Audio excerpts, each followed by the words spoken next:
नमस्कार दोस्तों, राधे राधे, जय श्री कृष्णा, जय श्री राम, हर हर महादेव। स्वागत है आप सबका हमारे इस प्यारे YouTube channel Shri Banke Bihari temple Vrindavan में।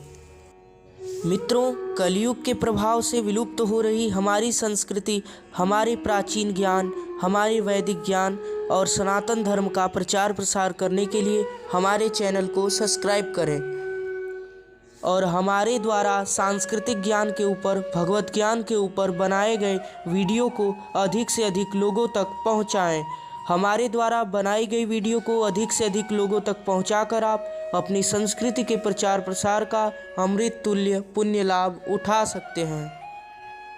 वीडियो अच्छी लगे तो वीडियो को लाइक करें और कमेंट बॉक्स में राधे राधे, जय श्री कृष्णा अवश्य लिखें।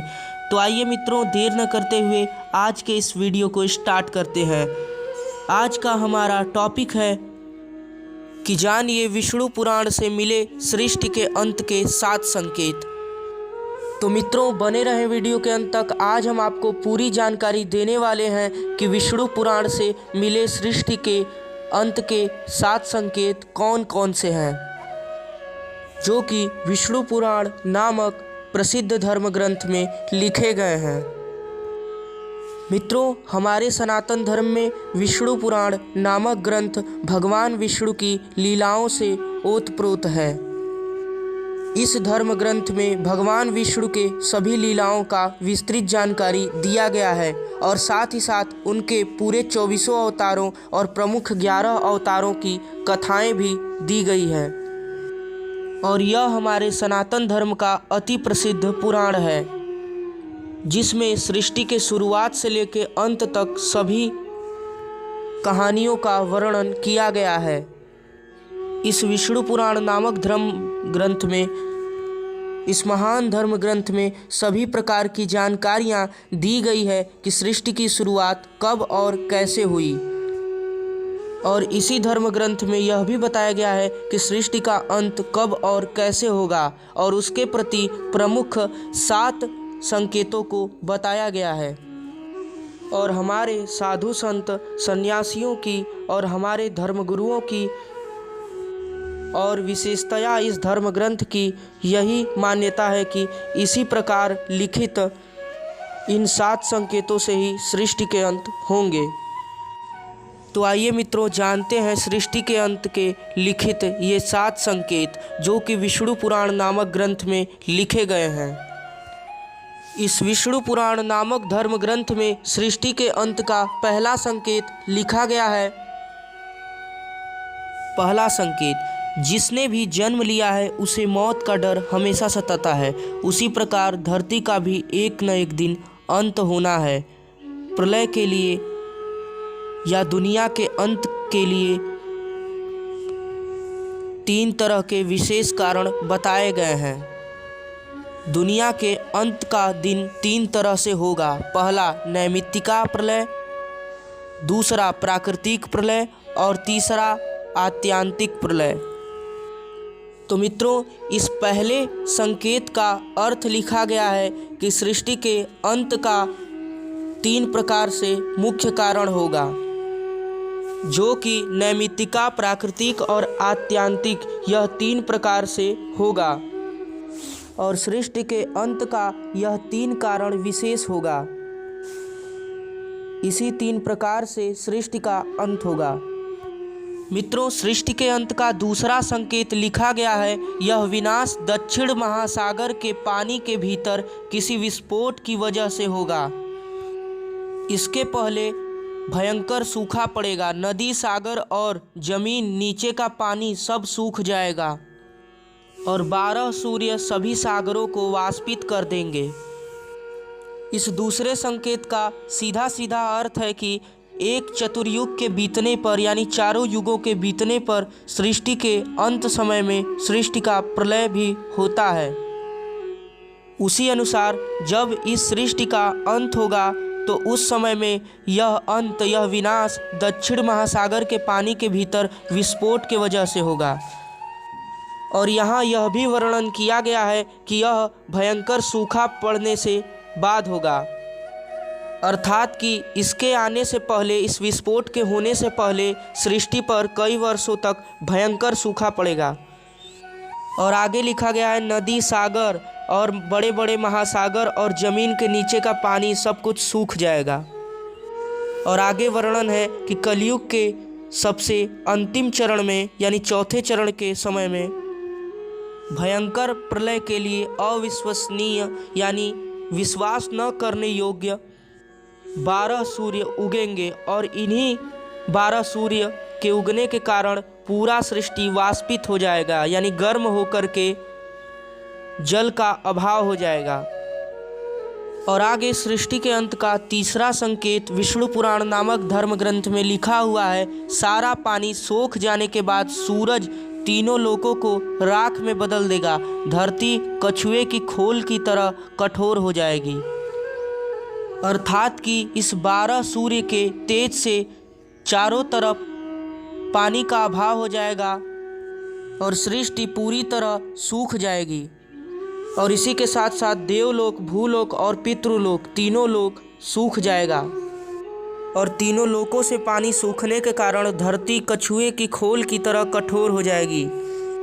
अर्थात कि बताया गया है कि धरती, सृष्टि कछुए की खोल की तरह दिखाई पड़ेगी और सूखे के कारण कठोर हो जाएगी। और आगे विष्णु पुराण नामक धर्म ग्रंथ में सृष्टि के विनाश का चौथा संकेत लिखा गया है। जमीन के नीचे सांपों के मुख से अग्नि निकलेगी जो पहले पाताल को जलाकर रख देगी और फिर पृथ्वी की सतह भी जल जाएगी। चारों तरफ वातावरण लपटों से गर्म हो जाएगी और एक भयंकर तेज आवाज के साथ अग्नि का विस्फोट होगा। मित्रों, लिखित चौथा संकेत का अर्थ है कि मिट्टी पानी को सोख कर रखता है, इसीलिए जमीन के निचले स्तर यानी पाताल लोक से लेकर के भूमि मंडल तक 12 सूर्यों के तेज से अग्नि की लपटें फैल जाएगी। और यहाँ पे 12 सूर्य का वर्णन किया गया है, यानी इसका एक अर्थ यह भी हो सकता है कि 12 सूर्य के जैसा तेज उत्पन्न होगा, यानी उतनी गर्मी उत्पन्न होगी कि वह प्राप्त होगा 12 सूर्य की तरह। और वह तेज पहले पाताल को जलाकर रख देगी, फिर उसके बाद पृथ्वी की पूरी सतह को जला देगी। वातावरण की लपटों से चारों तरफ गर्मी फैल जाएगी और नीचे वास करने वाले सर्पों के मुख से भी आग निकलने लगेगा और एक भयंकर तेज के आवाज़ के साथ अग्नि का विस्फोट होगा। मित्रों, सृष्टि के विनाश का 5वां संकेत लिखा गया है। जीव जंतु और सभी चीज़ों का विनाश हो जाएगा। भगवान श्री हरि विष्णु के मुख से तेज सांस लेने पर मेघ उत्पन्न होंगे जिससे बहुत शोर होगा। आकाश में हाथियों के झुंड के समान बादल इकट्ठे हो जाएंगे। इसका अर्थ है कि सृष्टि के अंत के समय यानी कलयुग के चौथे चरण के समय जब सृष्टि का प्रलय होगा, तब इस प्रलय में सभी जीव जंतु मारे जाएंगे और हर एक वस्तु का विनाश हो जाएगा। और फिर भगवान विष्णु के मुख से तेज सांस लेने के साथ साथ मेघ उत्पन्न होंगे। और आगे लिखा गया है कि जिससे बहुत ज़्यादा गर्जना यानी शोर होगा और आकाश में हाथियों के झुंड के समान बादल इकट्ठे हो जाएंगे। आगे मित्रों, 6वां संकेत सृष्टि के विनाश के लिए लिखा गया है। घने बादल आकाश को अंधेरे से ढक देंगे और पूरी पृथ्वी को अपने में समाहित कर लेंगे। बादल तेज आवाज के साथ फटेंगे और अग्नि उत्पन्न होगी जिससे चंद लोग यानी जो पुण्यकर्मी रहेंगे, जो साधु महात्मा रहेंगे और जो भगवान के भक्त रहेंगे, उन्हीं में से चंद लोग ही उस समय बचेंगे, क्योंकि कलयुग के चौथे चरण में कलयुग का पूरा प्रभाव रहेगा और इसी कारण भक्तों की भी संख्या बहुत कम ही रहेगी, इसीलिए चंद लोग ही बचेंगे। और इसके बाद 12 वर्षों तक पृथ्वी पर बाढ़ आती रहेगी और मानवता की अंतिम टुकड़ी का भी विनाश हो जाएगा। इस संकेत का अर्थ है मित्रों कि घने बादल आकाश को अंधेरे से ढक देंगे और पूरी पृथ्वी को ये बादल अपने में समेट लेंगे, यानी छाया करेंगे और घेर लेंगे। और तेज आवाज़ से बादल सृष्टि की ओर फटेंगे जिससे अग्नि उत्पन्न होगा और उस अग्नि से चंद लोग ही जीवित बचेंगे और उसके बाद 12 वर्षों तक लगातार बाढ़ आएगी और घंघोर वर्षा होगी और मानवता की बची अंतिम टुकड़ी का भी विनाश हो जाएगा। मित्रों, विष्णु पुराण नामक ग्रंथ के अनुसार सृष्टि के विनाश का 7वां संकेत एवं आखिरी संकेत है पूरी दुनिया में अंधकार छा जाएगा और पृथ्वी किसी विशाल महासागर को तरह हो जाएगी।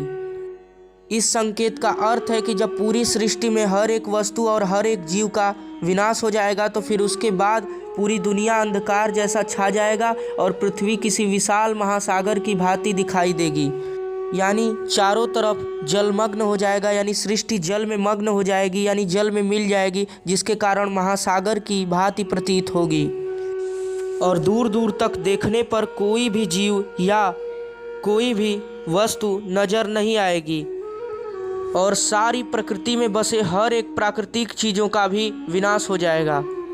और मित्रों, विष्णु पुराण के आधार पर इन्हीं 7 संकेतों के आधार पर सृष्टि का लय यानी प्रलय होगा और इस प्रकार कलयुग के चौथे चरण के बाद जब सृष्टि के विनाश का समय होगा तो इसी प्रकार से सृष्टि का संहार होगा और इस सृष्टि की स्थापना फिर से भगवान श्री हरि विष्णु के अवतार 24वें अवतार एवं आखिरी अवतार भगवान श्री कल्कि करेंगे और सृष्टि के प्रलय होने के पहले ही यानी चौथे चरण के समय ही यानी नए युग सतयुग की स्थापना होने से पहले और कलयुग के खत्म होने से पहले कुछ वर्षों में ही भगवान कल्कि अवतरण लेंगे और कलयुग का अंत करेंगे और अंत होने के साथ साथ वही भगवान श्री हरि विष्णु कल्कि के रूप में सतयुग की स्थापना करेंगे और पूरी प्रकृति को फिर से पहले की भांति सतयुग की भांति बसाएंगे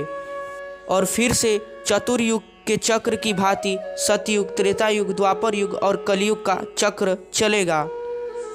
इस प्रकार मित्रों, आज की यह जानकारी विष्णु पुराण नामक धर्म ग्रंथ के अनुसार सृष्टि के विनाश के ऊपर 7 संकेतों के ऊपर आधारित थी और आशा करते हैं कि यह जानकारी आपको प्राप्त हुई होगी और आपको बहुत ही अच्छा लगा होगा।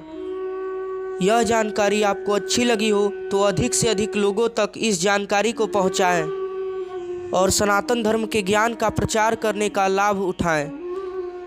धन्यवाद। राधे राधे। जय श्री कृष्णा, जय श्री राम। हर हर महादेव।